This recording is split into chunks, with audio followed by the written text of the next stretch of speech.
ساری دنیا میں اور اب ہر انسان انفینٹی کے قریب ہی ہیں بندے. ہاں گنتی میں نہیں آتے. یہ گنتی میں ان کی بھی پوری نہیں ہوتی, اس سے باہر ہیں بندے.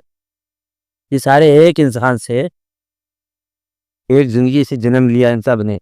عجب بات ہے. تو یہ کتنے عرصے میں ہوا؟ فرض کرو XYZ سال میں ہوا. اتنی مدت میں ایک بندہ اتنے بندے بن گیا. تو آج جس کو تم مار رہے ہو, پتہ نہیں کتنی مدت میں کتنے بندے بن جاتا. تو اس طور پر ہر آدمی, ہر انسان آنے والی ملتوں کا پیشوا ہے. ہر انسان آنے والے زمانوں کی ابتدا ہے. ہر انسان. آپ نے تو تبھی کمزور سے سمجھنا. آپ کے حوالے سے جو مخلوق پیدا ہو رہی ہے اس میں پتہ نہیں کتنے کیا ہوں گے. کام تو الگ ہی ہے نا, لیکن آپ کی اولادوں سے پتہ نہیں کتنی آبادیاں ہونی ہیں, پتہ نہیں کتنے واقعات ہونے ہیں, اور اس میں سے پتہ نہیں کتنے شگوفے پھوٹنے ہیں. پتہ نہیں کیا گل کھلا ہے جی آنے والی دنیا. پھر ایک وقت میں آئے گا کہ ٹریس کرتے کرتے شجر نسب شاید آپ تک پہنچ جائے. پیچھے تھے جد امجد اس خاندان کے جو دنیا ساری میں آباد ہے. ہو سکتا ہے نا وہ نون آدم ہے, آپ ان نون آدم رہے ہوئے, کیونکہ آپ کے واسطے کوئی ڈیوائن اعلان نہیں ہے. آپ کا جنرل, اس لیے آپ آدم نہیں علیہ السلام ہوتے کہ آپ جنرل کیڈر میں آتے ہو, اور وہ ایک خاص کیڈر ہے. ایک کو آدم کہہ دیا تو آدمی باقی سب ہے. واقعہ سب کے ساتھ وہی ہے. نہیں بات نہیں, ہر ایک کا واقعہ وہی ہے تقریباً اسی کے مطابق. ورنہ تو اللہ تعالیٰ نے کہانی سنانے کی تو کوئی بات نہیں نا کہ آپ کو کہانی سنائی جائے.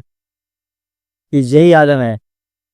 آپ ثبوت اس کا کیا مانگو گے کہ اس آدم علیہ السلام کو واللہ واللہ آدم الاسماء کلہا کل اسماء دیے, اور اسماء آج کا آدم بیان کر رہے. وہ آدم علیہ السلام نے سارے اسماء ظاہر نہیں کیے, آج آپ کے دم سے ظہور ہو رہا ہے. ایسے کئی علوم آ رہے ہیں جو آج کا انسان پیش کر رہا ہے. تو یہ علوم بھی آدم علیہ السلام کو سکھائے ہوئے تھے. تو کہ وہ آدم علیہ السلام, ان کا علم آج کے آدمی میں ظاہر ہو رہا ہے. یہ اس کے ثبوت ہے کہ اللہ تعالیٰ نے ایک کو سکھا دیے, سب کے بعد آ گیا. اب آدمی گویا کہ سب کا تعلق جو ہے نا اسی ایک ابتدائی علم سے ہے, کہ جتنے علوم بیان کیے گئے. آ جانے یہ ایک واقعہ ہے, جس باتوں کو موت سے دیکھو.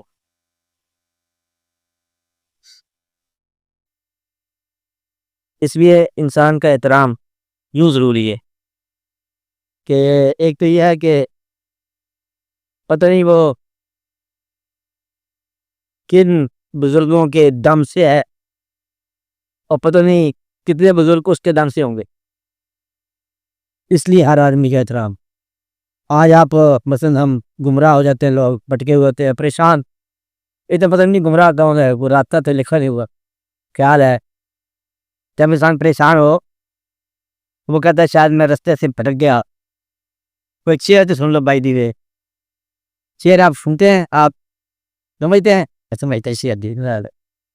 احساس ہو رہا ہے جفائے حبیب کا, احساس ہو رہا ہے جفائے حبیب کا, شاید بھٹک گئے ہیں رہے دوستی سے ہم.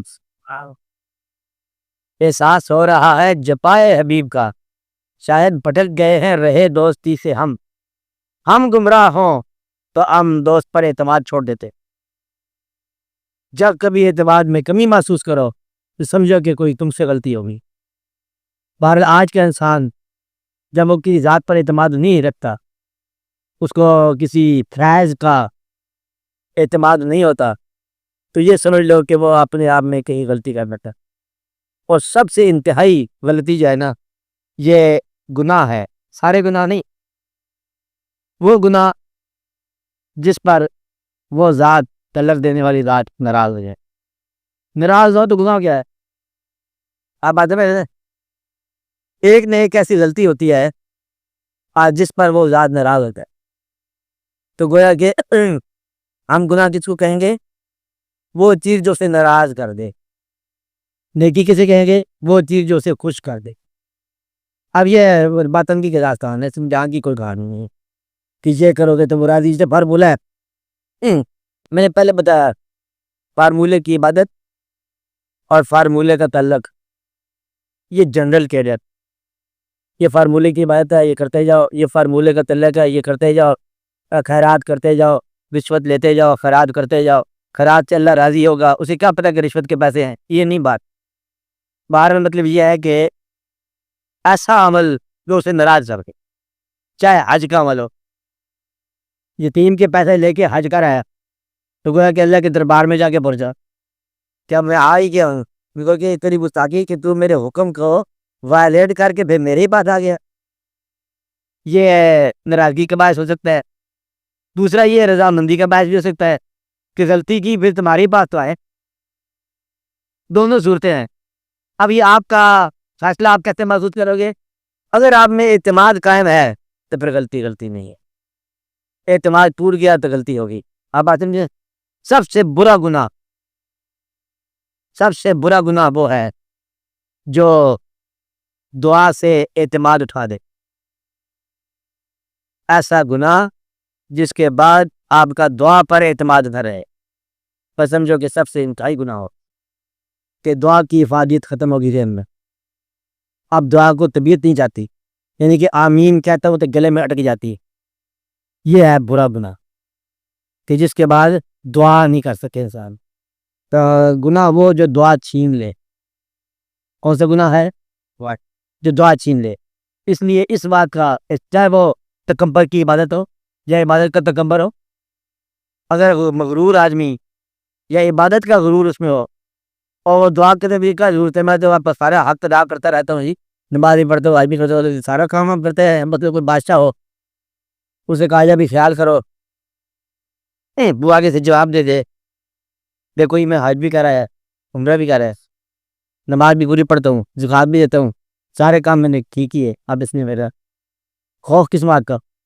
اسے کہا کہ رعایا کا برا حال ہے، کہتے وہ رعایا کا برا حال اس کے تو ہم نہیں ذمہ دار، ہم تو یہ عبادت کر رہے ہیں۔ بادشاہ سے اس کی عبادت نہیں پوچھی جائے گی، بادشاہ سے رعایا کا حال پوچھا جائے گا۔ آپ بات سمجھ رہے ہیں نا؟ اگر رعایا کا حال برا ہے تو بادشاہ کی عبادت اس کے کام نہیں آئے گی، کیونکہ اس کو اس کے شعبے میں جانچو۔ اسی طرح کا دفتر کا ایک آدمی ہے، افسر ہے، کہتا میں تو نیک ہوں، باقی سارا جو لوور سٹاف ہے میں سے ماتحت سارے برے لوگ ہیں، اس کے ماتحت میں جو برائی ہے تھوڑا سا اثر کرے گی، نیکی نہیں اثر کر سکی تو برائی اثر کرے گی۔ اور جس طرح ہم کہتے ہیں نیک محفل میں نیکی پیدا ہوتی ہے، کیا بری محفل میں برائی پیدا ہوتی ہے؟ آپ اگر نیک صحبت میں نہیں ہوتے تو برے صحبت میں ہوتے برائی کا اثر کرے گی۔ اس لیے ہم یہ کہتے ہیں کہ اگر تعلق قائم ہے، اعتماد قائم ہے، سارا واقعہ اپنے آپ کو اللہ کے تقرب اگر دیکھنا ہو، اعتماد دیکھو، اگر اس کے فضل پر اعتماد ہے سمجھو کہ زندگی ٹھیک جا رہی ہے۔ آج کیا انسان پریشان میں چاہ رہا تھا، اگر ہے کسی وجہ سے، اس کی وجہ یہ ہے کہ اعتماد اس کا ٹوٹ گیا، لیکن پھر کبھی غور کرے تو شاید کتنے ہی بزرگوں کے وسیلے سے وہ یہاں تک آیا۔ آپ نے آباء و اجداد میں دیکھے کتنے بزرگ اس میں شامل ہوں گے، اور کتنے نیک لوگوں نے نیکی کی دعائیں کرتے کرتے آپ تک وہ آیا قافلہ حیات کا۔ تو شاید اس وجہ سے آپ کی بخشش ہو جائے کہ آپ کے ماں باپ یہ دعا مانگتے آئے اللہ تعالیٰ سے کہ میری اولادوں پر رحم فرما، آپ اس اولاد کے حوالے سے تو آ گئے نا۔ یا عین ممکن ہے کہ آپ کی اولادوں میں کوئی یہ ہو کہ ہمارے بزرگوں اور ہمارے ماں باپ پر رحم ہو، جہاں کہیں ہیں۔ اس لیے اگر کوئی نیک اولاد ہی میں سے کچھ نیک ہو جائے تو ماں باپ کی کلی بخشش ہو جاتی ہے، اور اگر اولاد گمراہ بھی ہو جائے تو ماں باپ کی نیکی اولاد کے کام آ سکتی۔ اس لیے اس بات سے دھیان رکھنا کہ آپ اکیلے نہیں ہو، آپ جو اوپر نگرانی کرنے والے بزرگوں کی روحیں ہیں، اور آنے والی اولادوں کی کوئی نیکی جو ہے نا وہ آپ کے کام آ سکتی ہے۔ اس لیے آپ کبھی مایوس نہ ہونا، بار بار اللہ نے کہا مایوس نہ ہونا۔ تو گویا کہ ہر انسان ہر دوسرے انسان سے متعلق ہے۔ آپ باتیں میں رہیں، دنیا میں ہونے والا جرم شاید آپ کی ذمہ داری نکل آئے، دنیا میں کہیں ہونے والی نیکی شاید آپ کو ثواب مل جائے، نیکی کہیں ہو رہی ہے کہ اس دنیا کی آبادی میں نیکی ہو رہی ہے، شاید اس دنیا میں ہونے کا آپ کو بھی فائدہ ہو جائے نیک۔ اللہ تعالیٰ مطلب کسی پر راضی ہو جائے تو ارد گرد کے لوگوں پر رضامندی جاتی ہے. نہیں بات سمجھے. عبداللہ ایک ہو تو برات تاری کھانا کھاتی ہے. تو کہا مطلب یہ ہے کہ یہ کہانی ایسی ہے کہ اللہ تعالیٰ مہربانی فرمائے, ایسا بھی مہربانی. وہ ایک جگہ مطلب دادا صاحب آئے, کون بزرگ آئے, پتنی آئے ہیں یہاں پر آئے, 5 تک پڑھا پڑھے جا رہے ہیں. مقصد یہ ہے کہ اس کے دم سے, آنے کے دم سے آج تک مطلب جو قافلے وہاں جاتے ہیں, قرآن اور نیکی کی کہانی شروع ہوگی. کسی ایک کے دم سے بے شمار نفوس کو فائدہ ہو جاتا ہے. اس لیے کوئی پتہ نہیں ہے کہ کیا ہو جائے. جس طرح آپ یوں سمجھ لو کہ ایک آدمی شکستہ کشتی پہ بیٹھے ہوا رو رہا ہے, کیا پتہ مطلب کون سا سبب بن جائے دریا پار کرنے کا. ایک آدمی بڑا مطلب فخر میں بیٹھا ہے, کیا پتہ کون سی بجلی آشیانے پہ گر جائے. اس لیے یہ عجب کہانی ہے کہ آپ کے ہر چیز میں ہر دوسری چیز پیدا ہو سکتی ہے. اس لیے آپ نے آپ کو نہ کبھی سیکیور سمجھو, نہ انسیکیور سمجھو, نہ محفوظ سمجھو, نہ غیر محفوظ سمجھو. بس آئندہ اس کے فیصلے کا انتظار کرو. جب آپ کہتے ہیں کہ میں بہت محفوظ ہو گیا, پچھلے دور کبھی آپ نے دیکھا ہو, بھٹو صاحب کا زمانہ تھا, پچھلا زمانہ تھا نا, انہوں نے ایک سیکورٹی فورس بنائی تھی. سیکورٹی کا محفوظ کرنے والی. میرا خیال ہے کہ انہی کی گواہی پر مطلب سارا 5,000 سیکورٹی نے انسیکیور کر دیا. آج نہیں, ہمیشہ سے کرتی آ رہی ہے. سیکورٹی ہمیشہ انسیکیور کرتی ہے. اس لیے آپ سیکورٹی کی پرواہ نہ کرو, آپ اس کے فضل کی طرف رجوع کرو. آپ بات سمجھیں, آپ اکیلے نہیں ہو. اکیلے کی کہانی, ایک دفعہ ایک بزرگ, کہ بس بزرگ آپ کو نام مل جائے گا, کہ وہ مسجد سے نکل رہے تھے تو بارش ہوئی تھی, پانی ذرا کیچڑ سا تھا, وہاں سے کچھ بچہ گزر رہا. انہوں نے کہا کہ بچے کا دھیان سے ذرا سلپ نہ کر جاؤ, پاؤں نہ پھسل جائے. بزرگ نماز پڑھا کے آ رہے تھے. بچے سے کہا کہ بھئی سلپ نہ کر جاؤ, پھسل نہ جاؤ, چیکڑ دھیان سے دلدل. وہ بچہ ہو رہا کوئی خاص تھا. بچے نے کہا جناب میں پھسل گیا تو میں اکیلا ہی ہوں, اور آپ پھسل گئے ساری قوم پھسل جائے گی. آپ بات سمجھ رہے ہیں. اس لیے آپ کا فرض کرو اندر سے دل ٹوٹا ہی ہوا, اعتماد کا دل ٹوٹ جائے, تو بد اعتمادی پھیلاؤ نا, شاید دوسرے کے ایمان میں خلل نہ جائے. کم از کم اتنا ہی نیکی کر لو کہ اپنی بدی کی حالت کو دوسروں پر آشکار نہ کرو, تاکہ ان کے شیشے نہ ٹوٹ جائیں. دوسروں کے اعتماد کو, ایک آدمی بچہ عبادت پڑھ رہا ہے, وہ سمجھتا ہے یہ نیکی ہے, کوئی کام کر رہا ہے, اور آپ جانتے ہو کہ آپ نے یہی کام کیا تو کوئی فائدہ نہ ہوا, اسے یہ نہ کہو کہ اسے کوئی فائدہ نہ ہوگا, اس لیے کہ شاید آپ کے ناکام ہونے کی اور بھی وجوہات بھی ہوں. اس لیے کسی کے نیک اعتماد کو اپنی بدگمانی سے مجروح نہ کرو. اس کا نیکی ہے. کسی آدمی کو چاہے وہ کسی طرح پر چلا جا رہا ہے, اعتماد نہ ٹوٹنے دینا. تو اور جب نیکی عمل میں نہ رہے تو کم از کم اعتماد کی نیکی تو کرو. عمل نہیں ہو سکا کسی وجہ سے, اب عمل نہیں ہو تو گرفت ہو سکتی ہے نا. گرفت کا کبھی نہ انتظار کرو, اس کے فضل کا انتظار کرنا. اور اس نے فیصلہ بتا دیا ہے کہ میرا فضل بہت زیادہ ہے. آپ باتیں میں رہیں. اس لیے آپ کے سوال کے جواب کہ کوئی آدمی جو ہے وہ اتنا بے حقیقت نہیں ہے کہ اکیلا ہو. ہر آدمی جو ہے وہ آنے والی پوری نسلوں کا آغاز ہے, ہر پہ آغاز. اور ہر آدمی جو ہے گزری ہوئی پوری نسلوں کا ہر پہ آخر ہے. یعنی کہ ایک طرز پر جو ہے نا, میں اس درخت کا یا پھل پھول ہوں, اور ایک طرز پر آنے والے درختوں کا میں بیج ہوں. آپ بات سمجھ رہے ہیں نا, کہ وہی پھل ہے وہی بیج ہے. تو پرانے جو محنتیں ہوئی ہیں, اندازہ لگاؤ, آپ روز دیکھتے رہتے ہیں مشاہدہ, کہ آپ نے گاڑی پھیری, سڑک آپ کے سامنے موجود تھی, پتہ نہیں کس نے بنائی, سڑکیں بنانے والے چلے بھی گئے, لیکن آج آپ کے استعمال میں ہے. یعنی کہ آپ کو آسائش دینے والے, آپ کو واقعات دینے والے, بیماری آج آئی ہے, اسپتال 10 سال سے پہلے قائم ہے. ان باتوں کو غور سے دیکھا کرو کہ آپ کی زندگی کو سہولت اور غیر سہولت دونوں دینے کے لیے پہلے سے انتظام موجود ہے. آپ یہ دیکھو کہ آپ کے ساتھ کیا کر رہی ہے فطر. اسپتالوں کے باوجود بیماری نہیں علاج ہوگی, لیکن یہ دیکھو کہ ہر چیز اپنے آج سے پہلے موجود ہے آپ کے لیے. کتاب بنی ہوئی ہے, اللہ تعالیٰ نے ہدایت کی کتاب بھیج دی ہے. آج آپ کو ہدایت ضرورت ہے, کتاب پڑھی ہے. آپ بات سمجھ رہے ہیں.